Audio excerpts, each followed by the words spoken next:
આજે આપણે બનાવીશું દહીં મસ્ત એકદમ ચોસલા ટાઈપ બનશે દહીં એકદમ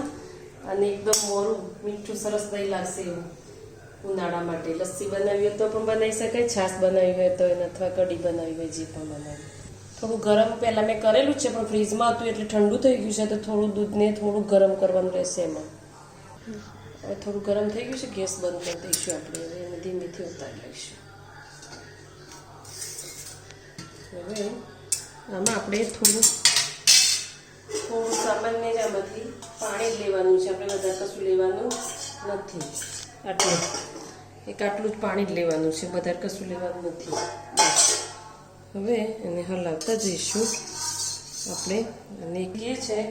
કે આને આ રીતના તમારે થોડું ઉપરથી રેડવાનું છે ફીણ અંદર આવે ત્યાં સુધી અને આ રીતના રેડવાનું છે ઉપર એકદમ ફીણ થઈ જવું જોઈએ તો દહીં એકદમ સરસ ઘટ થશે ને એકદમ મોરું બનશે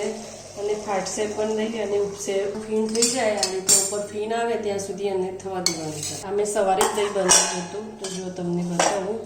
આ રીતના ઉપર એકદમ ફીણ થશે ને જો તમે આમ લેશો ને તો એકદમ ચોસલાની જેમ જ ઉપસીને આવશે આ રીતના બહાર આ રીતના એકદમ આઈસ્ક્રીમની જેમ આવશે બહાર અને એકદમ ઉપર ફીણ જેવું એકદમ ક્રિસ્પી લાગશે